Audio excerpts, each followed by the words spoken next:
Palabra al señor Ministro de Educación, Juan Cadillo León.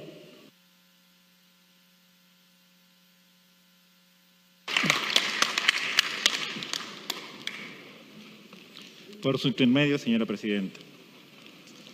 Me alegra bastante que la educación vuelva a ser el centro del debate, luego de economía y luego de salud, obviamente. Es hora de, como muy bien lo han dicho, de pensar en una nueva educación. Nuevas aulas, nueva infraestructura, nuevas metodologías, nuevas formas de interacción para una mejor educación. Pero también a la vez es importante considerar una nueva autonomía escolar para que las propias escuelas sean responsables de la educación que deben desarrollar. Lo que venimos trabajando dentro del sector educación para el retorno a la presencialidad está basado en 4 estrategias. La primera, un retorno seguro. Por lo tanto, tenemos que escuchar al MINSA para cumplir las condiciones de bioseguridad dentro de los territorios. Lo segundo es flexible, que implica que cada institución educativa tiene que hacerse responsable de su retorno. Es hora de dar responsabilidad a los maestros, a los padres de familia y a los propios estudiantes de que pacten las mejores formas de retorno escolar. Asimismo, es importante entender que este retorno a la presencialidad es gradual. Eso implica pasar de la educación a distancia a una educación semipresencial y volver a la presencialidad. Y a la vez también voluntaria, porque todos tenemos miedo. Y fundamentalmente los padres de familia para que retornen sus estudiantes y sus hijos. Pero a la vez este miedo se combate en base a información. Estamos trabajando con el MINSA para ofrecer información adecuada para los padres de familia, para los estudiantes y para los profesores. Es importante entregar la información en el momento adecuado. Se tiene un programa de información llamado SARES, pero lo que queremos y lo que estamos implementando es una aplicación para que esté disponible para los profesores y padres de familia a través de los celulares. Es importante la capacitación de los maestros para que entiendan los protocolos y las normas de seguridad a seguir en cada una de sus instituciones educativas. Datos. Se han transferido aproximadamente para las condiciones de reapertura, cumpliendo la parte de sanidad, agua y desagüe y los kits de higiene, 401.685.924 soles para 54.495 locales educativos. Se ha avanzado con la vacunación. Más del 50% de los docentes y el personal se encuentra vacunado. Eso implica 339.221 profesores y personal. Asimismo, tienen una sola vacuna, 95.813. Y hemos coordinado ya con el MINSA para vacunar a todos los maestros y a todo el personal que debe estar dentro de las escuelas hasta el mes de octubre. Se está potenciando diferentes tipos de estrategias, además, como estrategias de educación a distancia y presencial. Ello implica el aprendo en casa, el aprendo en escuela y el aprendo en comunidad. El aprendo en casa para trabajar la virtualidad y la distancia. El aprendo en la escuela para abarcar la presencialidad y la semipresencialidad.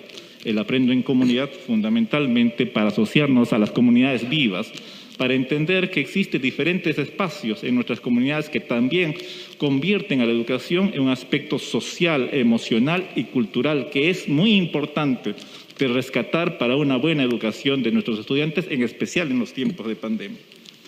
Se espera invertir en el 2021, en el segundo semestre, 1.594 millones de soles para infraestructura. Pero si somos francos, necesitamos 100.000 millones de soles para cubrir las necesidades de infraestructura. Pero a la vez también es importante que, como ustedes, señores congresistas, algunos de ustedes han visitado mi despacho, así como con sus presidentes regionales, es necesario construir un mapa de equidad y lo estamos elaborando. porque mientras no haya un sentido de igualdad y de equidad para entender lo que nos falta, en realidad no vamos a poder visibilizar el impacto que tienen las inversiones en educación. Con respecto al Aprendo en Casa, se ha reclamado enfoque de diversidad e inclusión, y en verdad se viene desarrollando. Hay herramientas y recursos para 9 lenguas originarias, pero además seguimos trabajando con materiales educativos para 37 lenguas originarias. También se cuenta actualmente con 378 pictogramas, 427 infografías, 679 videos con lenguaje de señas, pero esto es con lo que estamos empezando. En realidad necesitamos quintuplicar eso en los próximos años. Además, todos los programas de TV cuentan con intérprete de lenguaje de señas cuando ustedes lo pueden ver a través de IT Perú.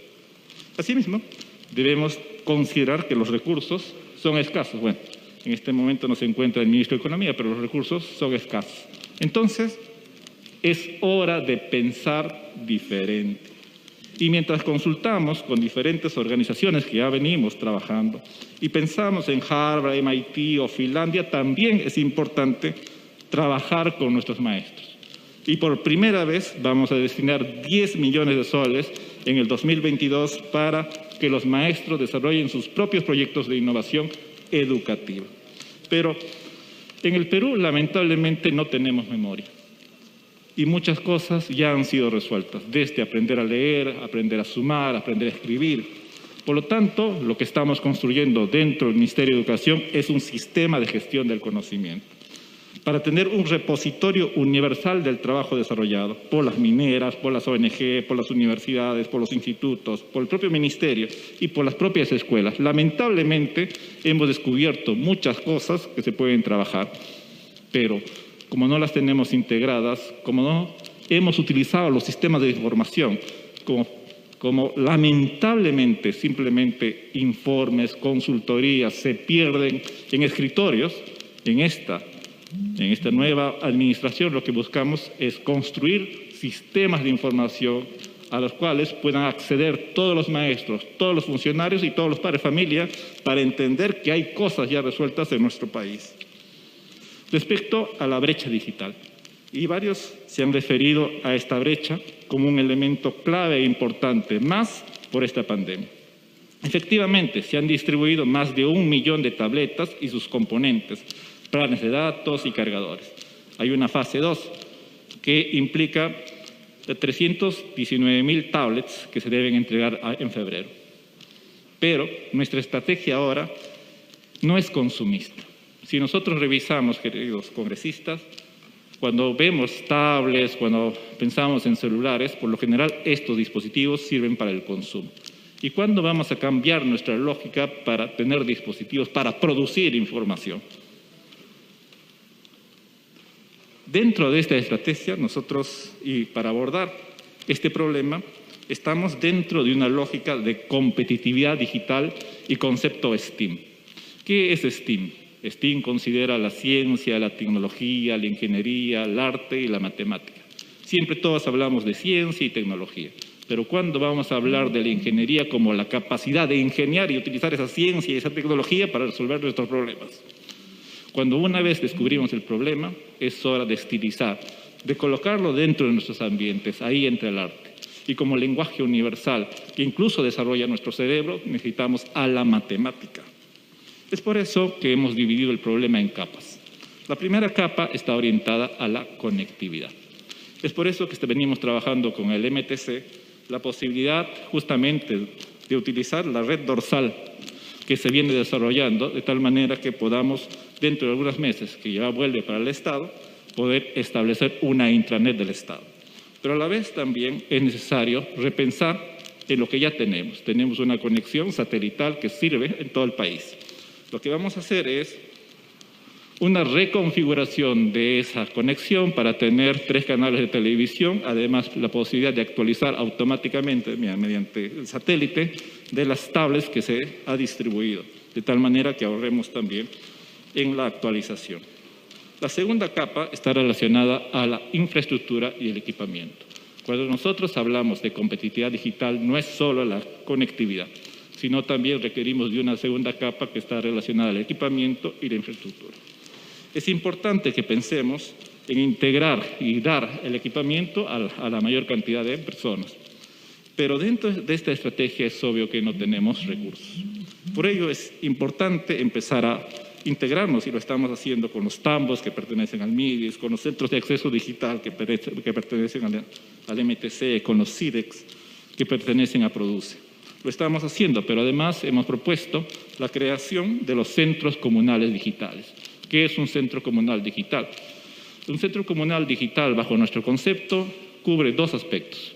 Nosotros como peruanos somos sociables, y eso es una característica que hoy día estamos viendo en este espacio. Nos gusta vernos, tocarnos, mirarnos. No nos interesa mucho si el COVID está acá. Es una característica de nosotros. Pero a la vez existe el elemento digital, mirar al siglo XXI. Y para ello, lo que queremos es que estos centros comunitarios digitales estén en la zona rural, pero también estén en las grandes ciudades. Y el objetivo es que estos centros comunales en realidad permitan, así como los centros de manufactura industrial digital, cubran diferentes aspectos, desde lo más básico, que podría ser la artesanía, hasta lo más complejo, como es la inteligencia artificial, el desarrollo de aplicaciones, banca digital, aplicaciones para móviles, etc. Lo que buscamos, por ejemplo, es que estos centros comunitarios digitales atiendan las 24 horas del día, los 7 días de la semana.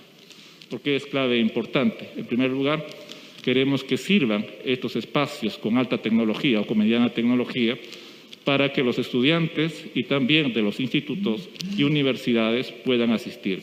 Pero además aprovechar todas las noches para que las personas que no han tenido oportunidades puedan acceder a estos recursos. 7 días de la semana, 24 horas del día. Siendo realistas, yo soy profesor de aula. Y cuando veo con mis colegas, muchas veces se entrega infraestructura y se entrega tablets, se entregan muchas cosas. Pero por lo general, por el miedo, porque no sabemos usarlo, estos dispositivos tienden a perderse, robarse, etc. ¿Qué queremos? Trabajar una estrategia integral con los municipios y con los gobiernos regionales. Cuando entregamos un laboratorio, este centro comunal digital que tiene que estar abierto dentro de las escuelas, requerimos protección, requerimos que haya personas que sepan usarlo y que alienten su uso. Y en eso, un factor clave es unirnos en los propios territorios. ¿A qué me refiero? Que las municipalidades nos ofrezcan la seguridad, que las municipalidades que tienen algunos fondos puedan también ayudar a contratar especialistas y maestros que puedan usar esta tecnología. De tal manera que esa tecnología que nosotros compramos y la consideramos no se quede obsoleta, como muchas veces ha sucedido ya con anteriores programas. Por lo general, la tecnología llega a las escuelas, pero lamentablemente, por su falta de uso, a los 2 años o 3 años, esa tecnología es chatarra, y más en este tiempo. Asimismo, como una tercera capa que utiliza estos centros comunitarios digitales, estamos proponiendo la creación de un instituto de educación híbrida. Este instituto de educación híbrida lo que tiene que hacer es ofrecer educación a lo largo de la vida. Una de las miradas que hemos arrastrado lamentablemente en el tiempo es que pensamos que la educación o el Ministerio de Educación solo sirve a los que están matriculados en las escuelas, los institutos y las universidades. Pero cuando nuestros estudiantes salen, solo 3 terminan la educación secundaria, solo 3 van a los institutos, a las universidades. ¿Qué pasa con las otras 7 personas? Han dejado el sistema. Pero también ustedes saben por los datos que muchos de los estudiantes han abandonado nuestras escuelas por culpa de la pandemia. Y por más estrategias que nosotros desarrollemos, no van a regresar. Es cuestión coyuntural del propio sistema que hemos arrastrado durante décadas. Entonces necesitamos estrategias de educación híbrida que permitan una formación virtual, pero también les den espacios de formación dentro de estos centros comunales, desde lo que existe en las zonas rurales hasta las grandes zonas urbanas. Por lo tanto, proponemos también que estos centros comunales sean de diferente tipo y de diferente tamaño, de tal manera que si la persona no encuentra la formación requerida, puede desplazarse de un centro comunal a uno de un mayor tamaño. Pero no es suficiente con ofrecer una educación híbrida que pinte desde artesanía hasta la posibilidad de aprender sobre inteligencia artificial para cualquier ciudadano de nuestro país. Es necesario también integrarnos al sector productivo, porque si tenemos éxito, puede ser que formemos a muchos estudiantes, muchas personas, pero luego no encuentren trabajo. Y esto implica trabajar, y lo estamos haciendo ya con los otros ministerios para formular una estrategia integral. Pero a la vez necesitamos abrirnos hacia el sector privado, porque el sector privado y en las propias regiones necesitamos conocimiento y su experiencia para garantizar que efectivamente la población que nosotros estamos formando va a poder ser absorbida. ¿Qué otras características debe tener este centro comunitario digital que estamos diseñando? Pues lo que tenemos que hacer es abrirnos también a la colaboración de diferentes países. Y no nos vamos a encerrar o no nos vamos a cerrar a un solo tipo de tecnología. Lo que vamos a hacer y lo que estamos ya coordinando es el trabajo con diferentes embajadas a través justamente del Ministerio de Relaciones Exteriores para poder conectarnos con Gran Bretaña e Irlanda para la parte de lo que es todo de datos, con Alemania y con Italia también para ver todo lo que es diseño de modas. Y así con diferentes países para absorber su mejor conocimiento y atraerlos justamente a través de convenios de país a país y ellos inviertan en nuestros centros comunales digitales en base al conocimiento que tienen. Me han hablado de la SUNEDU y de las universidades. Nuestro objetivo con respecto a la SUNEDU y a las universidades es seguir apoyando a la SUNEDU, seguir apoyando el licenciamiento. Estamos trabajando ya con la SUNEDU, y esto sí, estamos trabajando ya con la SUNEDU para la internalización de las universidades. ¿Y a qué me refiero? Estamos buscando cooperación internacional para potenciar las facultades y las escuelas sobre la investigación. Pero además hemos retado a la SUNEDU a que genere la normativa adecuada para atraer a las mejores universidades del mundo. Es hora de que esas universidades tengan su espacio, tengan su local en base a estándares. Y nuestro objetivo es justamente que Harvard, MIT o cualquier otro referente dentro de las 100 mejores universidades tenga su banderita en nuestro país. Tenga la posibilidad y demos la posibilidad de que nuestros estudiantes, antes de irse primero a otros países, tengan su primera formación en nuestro país. También hemos hablado del plan de emergencia. En efecto, el plan de emergencia se ha dado a través de un decreto supremo. Este decreto supremo implica la preparación o elaboración de un plan, al cual invito a ustedes a integrarse y a ofrecer cada una de sus ofertas o de su conocimiento. Y esto es muy importante y básico. En especial a la congresista Diana González, que creo que en aspecto de lo que es deporte puede colaborar con nosotros muy bien y a cada uno de ustedes en base a su conocimiento. El plan de emergencia comprende 3 elementos claves. Primero, la recuperación y consolidación y logro de aprendizajes. El segundo objetivo es potenciar la innovación y dar respuestas a la diversidad en el Perú. Y lo tercero es cerrar estas brechas de inequidad y conectividad. Y mucho de lo que les estoy hablando forma parte de los ejes temáticos que nosotros queremos desarrollar. Dentro de estos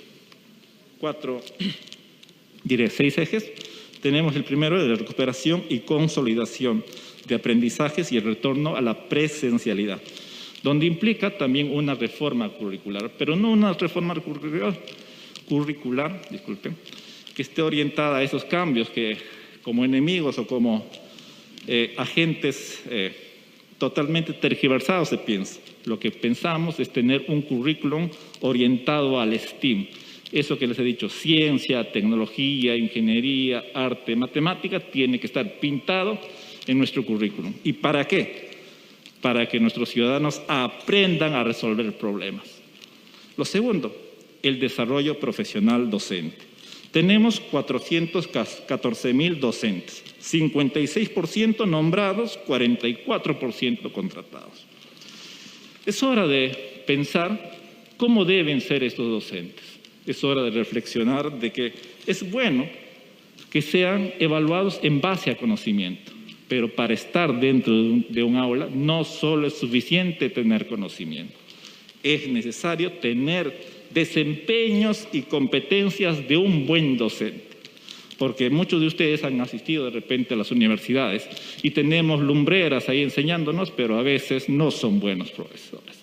Entonces es necesario pensar en esa calidad y buscar tener buenos profesores. Lo segundo es justamente esta innovación tecnológica y competitividad educativa que tenemos que lograr.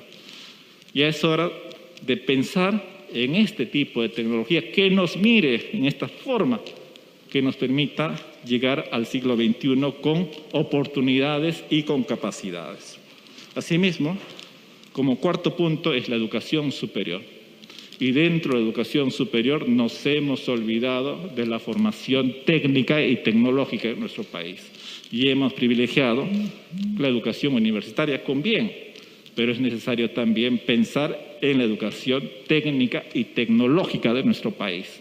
Lamentablemente tenemos una oferta formativa donde en nuestro país en la base están los estudiantes de las universidades. Y en los países desarrollados, cuando vemos esa oferta formativa, los que están en la base son las personas técnicas y que han aprendido en los tecnológicos. Por lo tanto, tenemos que revertir esa pirámide. Actualmente estamos destinando, si es que no me... 86 millones de soles, es casi nada. Pero tenemos que triplicar el próximo año ese número para realmente poder trabajar en la educación técnica y tecnológica. Asimismo, se viene como quinto punto la atención integral de las poblaciones rurales, indígenas, afroperuanas y personas con discapacidad. Efectivamente, se va a ampliar en un 15% la secundaria rural, un 12% las plazas de educación intercultural bilingüe. Vamos a potenciar la formación de los maestros en esta formación intercultural bilingüe y finalmente tenemos la descentralización, donde un aspecto clave y un cuello de botella que hemos detectado y que ustedes muchas veces se han acercado con sus gobernadores regionales es el PRONIET. Vamos a trabajar fuertemente para descentralizar el próximo año el PRONIET y entregar estos recursos a las regiones. Muchas gracias.